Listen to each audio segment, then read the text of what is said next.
Well, guys, there seems to be little to no hope for Chicago. The best friend of a criminal in Chicago is the voters in Chicago. Because the voters in Chicago, they vote for their own demise. These people complained about Lori Lightfoot. They said she wasn't tough enough on crime. They go out there and then they put in Brandon Johnson, who is a radical progressive. I mean, guys, this guy is so radical. If you actually criticize the criminals in his city, he's going to come out there and demonize you. He doesn't want you to call the criminals criminals. He makes excuses for bad behavior. And if you actually get robbed, it is your fault. He will blame you, not the criminal. That is the problem with Brandon Johnson. Guys, Brandon Johnson's Chicago is an absolute nightmare. Every single Monday, and actually it's more than Monday now, but on Mondays we make a video of the shootings that happen in Chicago and the number of deaths.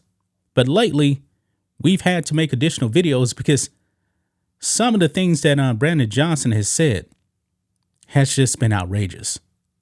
Outrageous. I actually made a video, I believe this was on Sunday.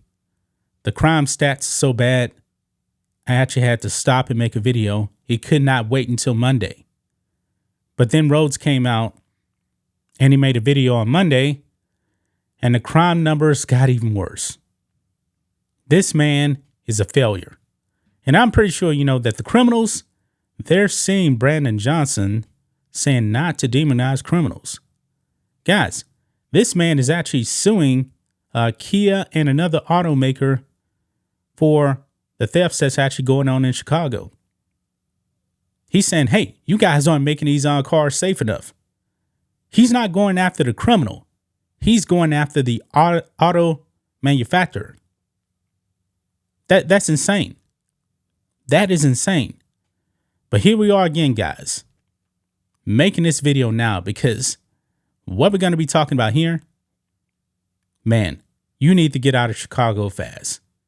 Even if you are a member of the media, just out there doing your job, you can get robbed because that is exactly what happened in Brandon Johnson's Chicago. Look at this, guys.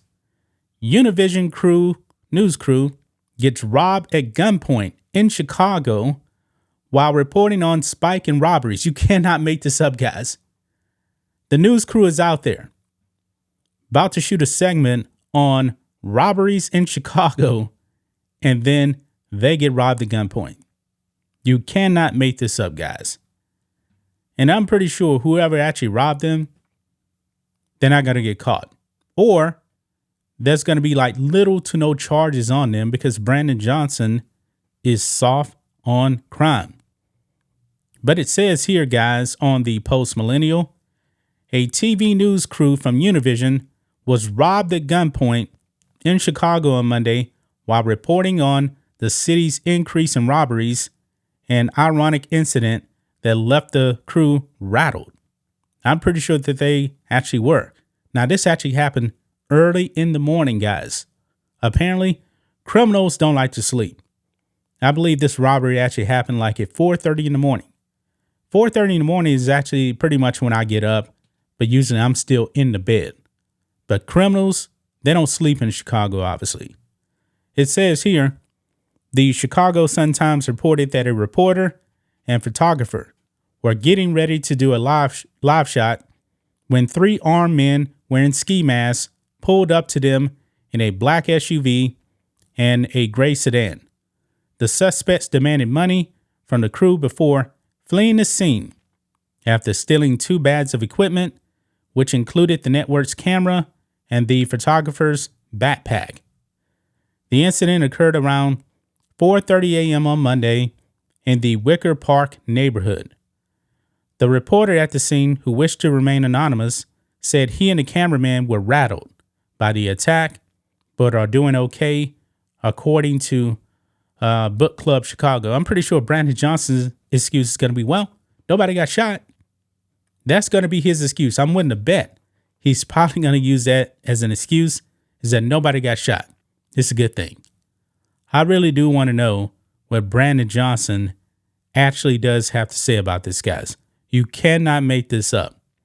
They're doing their job, reporting on robberies, and then bam, they get robbed. But look here. Quote, as a journalist, you never want to be the story, right? You're reporting on the story, but you never think that you can become the story, he said, calling the incident total irony. I guess it's another reminder of how important it is to keep doing these stories, to keep pressure on our local authorities to try to prevent more events like that, he added. This could happen to anybody. So it's an eye-opener for anyone that works in news that this could happen. It happened to me early in the morning, but I think it could literally happen at any time of the day. Of course. Now I'm willing to bet, guys, if that cameraman actually had a gun trying to defend himself, took a shot at the suspects, I'm willing to bet, man, Brandon Johnson will be all over him. All over him, guys. Because this man wanted to actually defend his property. But, you know, in Chicago, can't do that. Illinois, can't do that. Criminals come first. And the criminals actually do know that, guys. Chicago police have not yet made any arrests in connection with the incident, and I highly doubt they will. A spokesperson within the department confirmed to CWB Chicago that the robbery victims were two men aged 28 and 42. Luis Godinez, vice president of Univision, confirmed on Monday that two of their employees had been robbed and that they are currently safe. He revealed that Chicago detectives are investigating the incident. This incident is among at least 164 other reported robberies that have occurred in the Wicker Park, West Town, and Logan Square areas since the start of 2023. At least 30 people were robbed or carjacked in the area between Sunday afternoon and Monday morning. Wow. 30 people in a span of a day, guys, were robbed or carjacked here. That's astonishing right there. According to Chicago PD, a woman was carjacked on the same block just hours before the Univision TV crew had been robbed, per CWB. Wow. This is Brandon Johnson, Chicago, guys. But you people in Chicago, you guys vote for this. You guys vote for your own demise. Not everybody. Not everybody. I highly suggest, guys, that you pack up and leave. There's a reason why, guys, that people from California, a lot of those people actually left California. Why? Crime out of control. In Chicago, same way, man. Crime is out of control, and it is never going to get better with Brandon Johnson at the helm. The only reason why Brandon Johnson is in office right now is because he's black, and that's pretty much it. But he's a leftist also. He's a leftist Democrat. And you know that Chicago, technically, they run these nonpartisan elections, but everybody knows that these people are nothing more than radical Democrats. But Brandon Johnson told you. He told you what he was running on. But you guys voted for it anyway. And you're wondering why. Wait a minute. Crime is still bad? Crime is getting worse? Yeah. Because you guys voted for it. I mean, this is sad, man. This is really, really sad. That's just my thoughts on this. What do you guys think of this? Black and White Network fans, let us know what you think about all this in the comments. Make sure you subscribe to the channel. And we will catch you next time.